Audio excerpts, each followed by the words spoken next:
after the distribution of the insignia came the Te Deum. At 3 o'clock, the ceremony ended.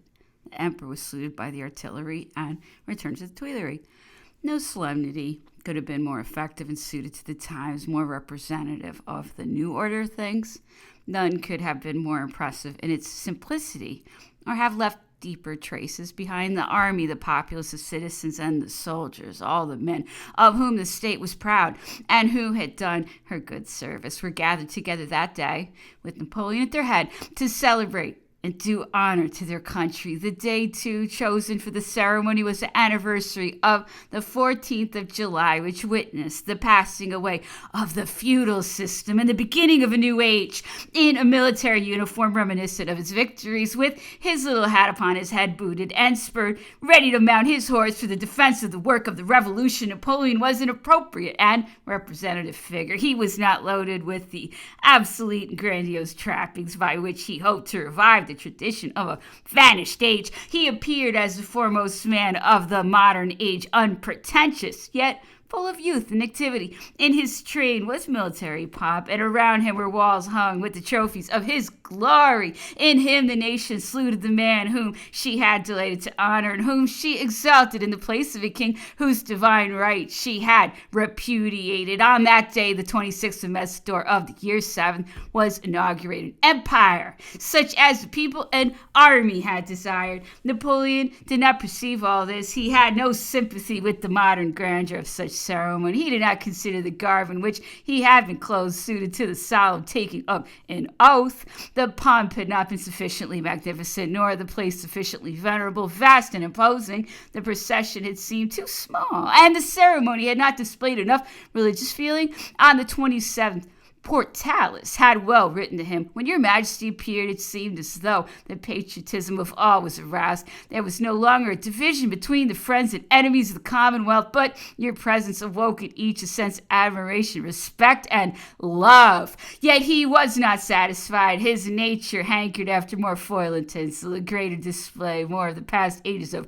Rome and Charlemagne, and a good deal more of royalty. The fitness of reality made no appeal to him. His imagination was inflamed with high-sounding illusions. The crowning of an emperor implied to him something that was not modern or contemporary, something to be expressed in a vaguely Roman form, with an admixture drawn from the Germanic ceremonies of the Second Dynasty, grafted on the usages of the hallowing of the French kings. As he was not yet certain of obtaining the presence of the chief actor whom he desired, he gave out that the ceremony would be almost entirely secular. But he had already determined on several of the pomps to be displayed, and some of the rites which were to be performed 3 days after the distribution at the Invalides. On the 29th of Messidor, July 18th, he issued a decree regulating the dress to be worn by the emperor, the empress, the princess, the grand dignitaries, the ministers, the members of the great state bodies, the marshals, the ladies, and the grand officers of the crown. He chose for himself a white tunic embroidered with gold, a purple velvet mantle powdered with golden bees, an open golden crown wrought in the likeness of laurel leaves, a golden scepter, a gold hand of justice, and a sword studded with diamonds at the hilt. The empress was to have a corresponding dress of white silk with a purple mantle. The princes and dignitaries were also to wear white tunics and flowing mantles, white for the former, vari-colored for the latter. His train was to be composed of peers of France, and perhaps more accurately, German electors. However, he found on reflection that these costumes were too like his own, and suppressed them. The decree was drawn up but not published. It seemed as though he was merely playing with the idea and experimenting with the preparation without coming to any definite decision. At the end of his decree, it was announced that all details of the festival and ceremonies of the coronation would be settled later.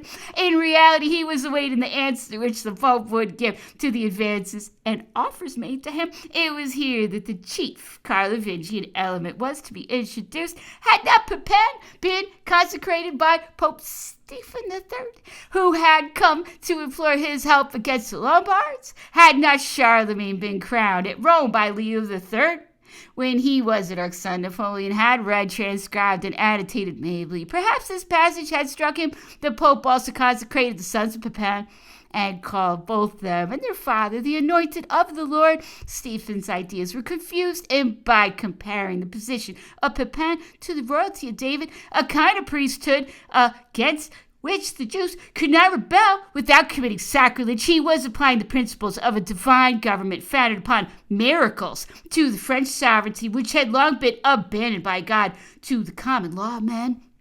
The Franks had just chosen Pepin of their own free will and without the command of any prophet sent from God. But the Pope told them that the prince held his crown for God alone through the intercession of Saints Peter and Paul, and threatened them with the anger of the church if they ever departed from the faith and obedience which they owed to Pepin and his descendants. Here, perhaps, instead of the democracy, was the foundation on which Napoleon wished to base his authority. Would it not be possible to have his power, if not divinely delegated, at least blessed with a divine consecration? Possibly. If he did not believe in such a thing for himself, he believed in it for his subjects, at least for some of them. He wasn't willing that his coronation should take place without any ritualistic service, yet he could hardly be consecrated by one of the bishops whom he had himself appointed. The holy emperor had been broken, and the Archbishop of Rheims, who had been turned out of his see by the Concordat, remained faithful in exile to his prescribed masters. It was impossible to renew the broken Capuchin tradition for the benefit of the new dynasty, but if Pius VII were to come to France to consecrate Napoleon as Stephen III had consecrated Pepin to Short and Stephen IV, Louis le Debonair, and the Vicar of Christ were thus to recognize definitely the rupture between the church of which he was the chief and the descendants of the most Christian kings, and were himself the crown in the place of a son of St. Louis, the ruler chosen by the nation after the example of Pope Zachary's treatment of Childeric III, then the claims of Napoleon would perhaps be possessed of a legitimacy such as he had hoped vainly to get by the abdication of the pretender, and such as was not to be gained by a mere popular election. But Napoleon ought really to have considered whether his own gains by this arrangement would be equal to those of the Roman Church. First, he gained a divine institution for his dynasty, but there were not very many Catholics in France who believed in the actual interference of the Almighty in human politics. Besides, was such an institution desirable? If the Pope gave, could he not take away? Was he to have the disposition of the crown of France, the country which had witnessed the pragmatic sanction of the Concordat of Francis I? Would not his presiding over the inauguration of the new dynasty be even more than the recognition of the bull in Cona Domini, in acknowledgement of the Pope's right to make and unmake the sovereigns of France?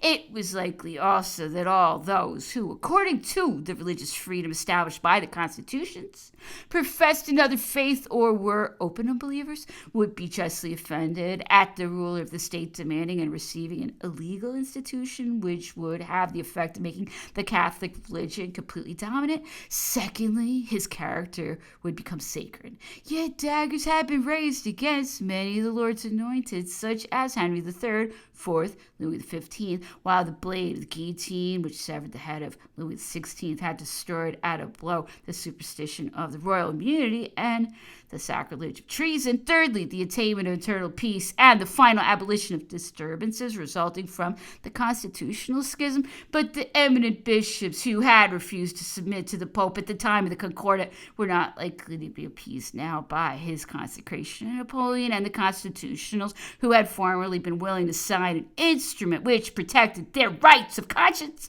would they not naturally be annoyed when, in order to appear before the Pope, they would be forced to deny the words and acts which had been prompted by their faith as Christians and their patriotism as Frenchmen?